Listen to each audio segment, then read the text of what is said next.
আসসালামু আলাইকুম ওরহমতুল্লাহি ওবরাকাতুহ।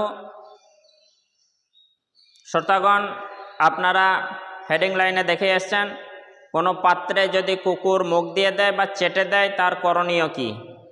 মুসলিমদের জন্য কি করতে হবে? কোনো পাত্রে যদি কুকুর চেটে দেয়, মুখ দিয়ে দেয়, কি করবেন?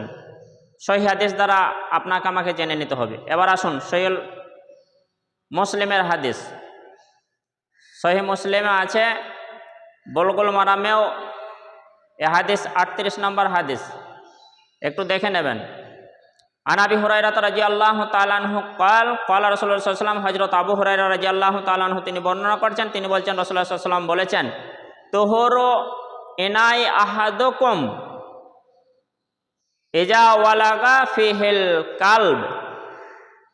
তোমাদের কোনো পাত্রে যখন কুকুর চেটে দেবে, লালা দিয়ে দেবে বা এটো করে দেবে, পাত্রের থালা হোক, বাসন হোক, পেয়ালা হোক, বাটি হোক, যে কোনো পাত্র যেখানে আমরা খাই পান করি, সেই পাত্রে যদি কুকুর চেটে দেয় তাহলে কি করবেন?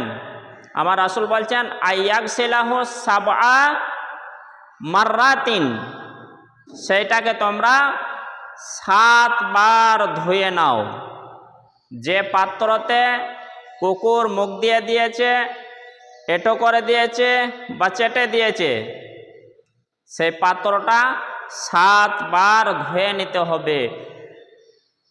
ওলাহুন্না বিতুরাব, আর প্রথম বারটা মাটি দিয়ে মেজে নিতে হবে।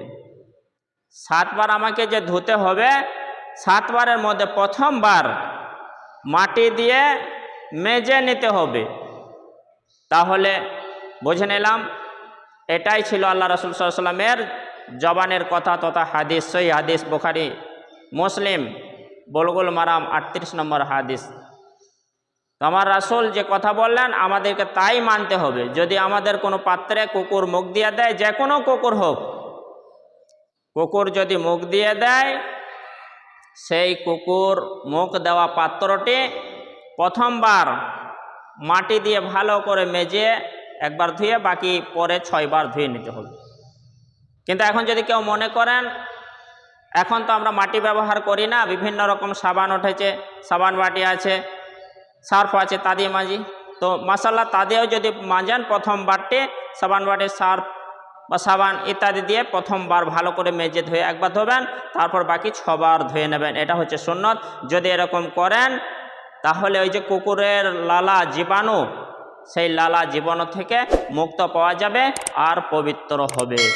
যদি এই নিয়মটা পালন না করে, ওই পাত্রটাও অপবিত্রই থেকে যায়। ওই পাত্রটা খেলে বা পান করলে পেটে জীবাণু যাবে, শরীর খারাপ হবে, অসুখ হবে এবং অপবিত্র জিনিসও পেটকে চলে যাবে। যাই হোক, আমরা আজ থেকে ইনশাআল্লাহ এই হাদিসের ওপর আমল করব। যদিও কারণবশত কোনো রকম কারো পাত্রে কুকুর মুখ দিয়ে দেয়, প্রথমবার ভালোভাবে কাদামাটি দিয়ে বা সার্ফ সাবান দিয়ে মেজে ধুবো, তারপরে বাকি 6 বার ধুয়ে নিয়ে পরিষ্কার করে নেব। আসসালামু আলাইকুম ওয়া রাহমাতুল্লাহি ওয়া বারাকাতুহু।